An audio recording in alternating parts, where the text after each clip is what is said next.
descending from left to right. The other one was ascending from left to right.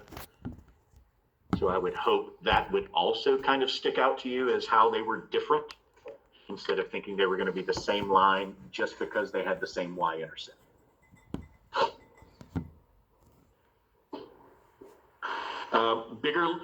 Two bigger lessons I think we learned here through Naya's example.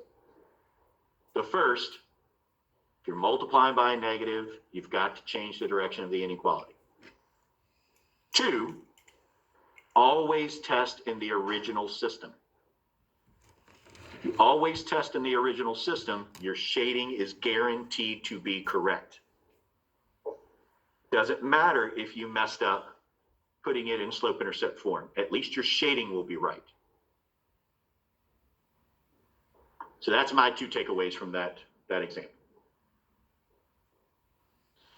Anybody have any questions about this one before we move on? So I'll state the obvious here too. It's not like this is a quick question. You had to manipulate 3 separate inequalities. You had to graph 3 inequalities. You then had to test 3 points. So not short by any means. It's lengthy. Takes time.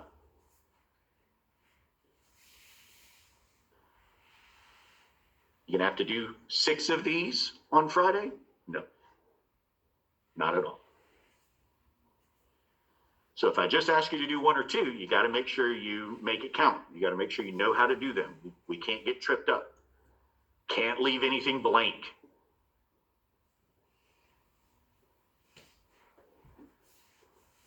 Two through 6, anybody?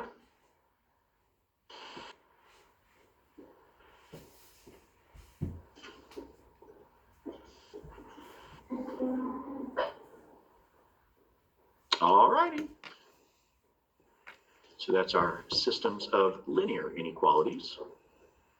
We've also talked about 3 variable systems of equations. We talked about edge elastic practice for test 1. And we all know that test 1 is on Friday.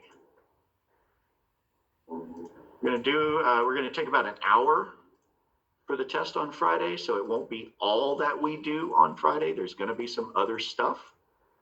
But my plan would be for you guys to start the test at the beginning of class. Then when we get finished with the test, we'll kind of come back and look at some new stuff. I wouldn't show you stuff and then have you take the test. First of all, y'all wouldn't listen. You would just study on whatever it is you think the test is going to be on. Nor would I want to cloud your minds with anything that you weren't supposed to be really focused on for the test.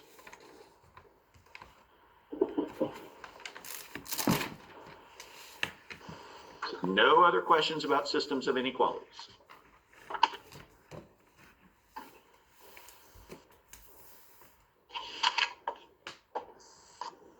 All right, so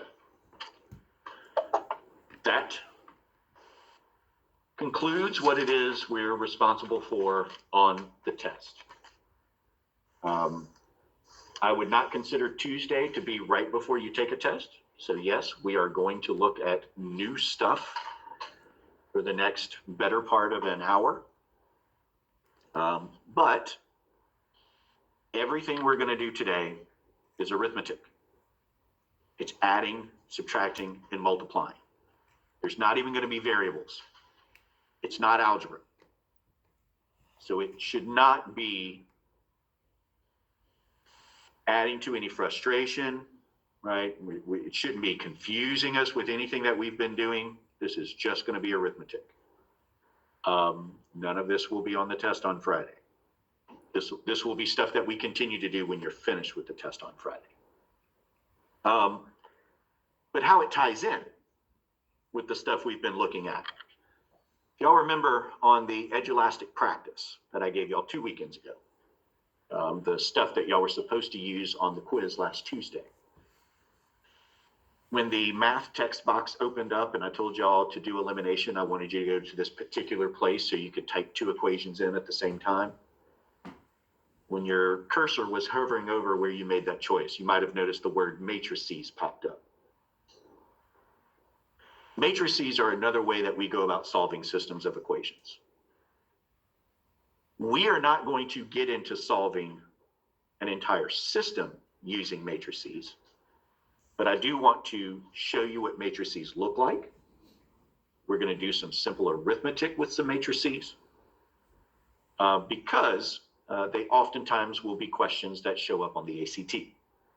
Not necessarily using them to solve a system, but doing some very, very basic thing with matrices. And they're easy, they're simple, it's arithmetic, so there's no reason for us to not get these points on the ACT for these types of questions.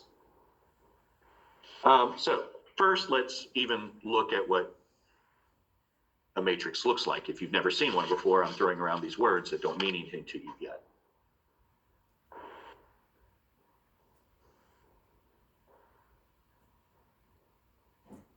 We're now back to following the sequence for Springboard. Lesson 3-2 was 3 variable systems that y'all did over the weekend. We're now looking at lesson 3-3, and it's called matrix operations.